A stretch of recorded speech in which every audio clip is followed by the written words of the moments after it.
Hello friend, আসসালামু আলাইকুম। সবাই কেমন আছেন? আশা করছি সবাই ভালো আছেন। আজকে আবার নতুন আরেকটি ভিডিও নিয়ে আপনাদের মাঝে হাজির হয়ে গেলাম। আজকে সকাল থেকেই ভিডিওটা স্টার্ট করে দিয়েছি। আজকে সকালবেলা আলু ভাজি করব আর রুটি বানাবো। তারপরেও আরও অনেক কিছু করা লাগে বাচ্চাদের জন্য। এক একজনের এক এক রকমের চাহিদা পছন্দ।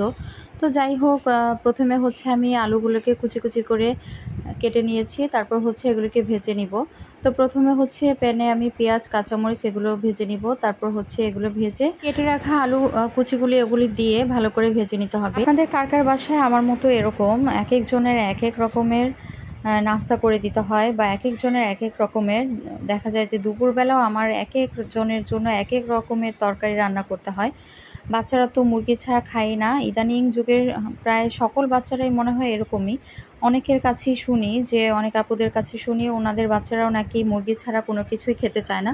তো যাই হোক, বাচ্চারা যেটা পছন্দ করে সেটাই তো করে দিতে হয়, কিছু করার নাই। তো আমরা তো আগের যুগের বাচ্চারা, আমরা যখন ছোট ছিলাম তখন তো আমাদেরকে যা দিত তাই দিয়ে ভাত খেয়ে উঠে যেতাম। তা আমাদের এত চাহিদা ছিল না। এখনকার যুগের বাচ্চারা অনেক বেশি পায়, আবার ওদের চাহিদাও অনেক বেশি থাকে। তো যাই হোক, এখানে আমার আলু ভাজি হয়ে গিয়েছে। তারপর নাস্তা টাস্তা সেরে দুপুরে রান্নাবান্নার জন্য চলে এসেছি। তো এখানে পেঁয়াজ কাঁচামরিচ ওগুলো কেটে নিয়েছি, আর ডিম সিদ্ধ করেছিলাম 6টা, যে ভুনা করব। কিন্তু 6টার মধ্যে 4টা আছে, আর 2টা আমার বাচ্চারা খেয়ে নিয়েছে। তো যাই হোক, এখানে ভাত বসিয়ে দিয়েছি। ভাত হতে হতে তারপর এখানে আমার বাচ্চা ছোট ছেলের জন্য খিচুড়িটা অলমোস্ট রান্না হয়ে গিয়েছে। তো এখানে সয়াবিন এনে রেখেছিলাম। অনেকের মুখে শুনি বা ইউটিউবেও দেখেছি যে সয়াবিনটা নাকি অনেক বেশি ভালো লাগে। তো সেদিন সয়াবিন এনেছিলাম। তো ভ্যানের থেকে সয়াবিন এনেছিলাম অনেক দিন যাবতই, কিন্তু রান্না করা হয় না।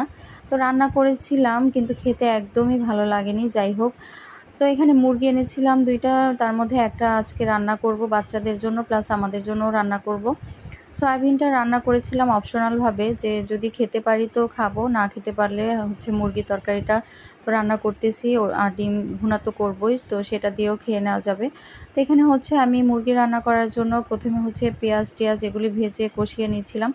তারপর এখানে মুরগিটা দিয়ে দিয়েছি। আসলে দুপুরবেলা কারেন্ট চলে গিয়েছিল রান্নার টাইমে, তার কারণে এখানে মোবাইলের যে আলোটা আছে ওটা দিয়েই ভিডিওটা করে নিয়েছিলাম। আসলে আমার তো ফেসবুকের জন্য ভিডিও করা লাগে, আবার ইউটিউবের জন্য ভিডিও করতে হয়। তো একবার লম্বালম্বি করে ভিডিও করে, আবার ইউটিউবের জন্য পাতালি করে ভিডিও করতে হয়। তো কি আর করার, অনেক বেশি পেরেশানি হয়ে যায়। একে তো কারেন্ট নাই, তার মধ্যে আবার রান্নাবান্না করা লাগে, ভিডিও করা লাগে।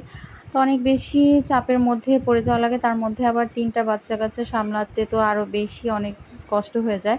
তো যাই হোক, আমার যেহেতু মা কাছে আছে, তো অনেক বেশি হেল্প করে দেয়। আমার মা বাচ্চাদের অনেক ওদের গোসল টোসল যাই হোক অনেক কিছুই করে দেয়, কাটাকুটি।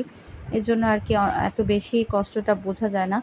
তো কথা বলতে বলতে আমার মুরগিটা কষানো হয়ে গিয়েছে। তারপর পরিমাণ মতো পানি দিয়ে দিলাম। পানি দিয়ে এটাকে যখন মাখা মাখা ঝোল হয়ে যাবে, তারপর আমি নামিয়ে নিব একটু টালা জিরা ফাঁকি দিয়ে। তো যাই হোক, আজকের ভিডিওটা কেমন লেগেছে অবশ্যই কমেন্টস করে জানাবেন। আর যদি ভালো লেগে থাকে অবশ্যই লাইক কমেন্ট শেয়ার করে দিবেন, আর আমাদের চ্যানেলটা সাবস্ক্রাইব করে দিবেন। সবাই ভালো থাকবেন, সুস্থ থাকবেন। আল্লাহ হাফিজ।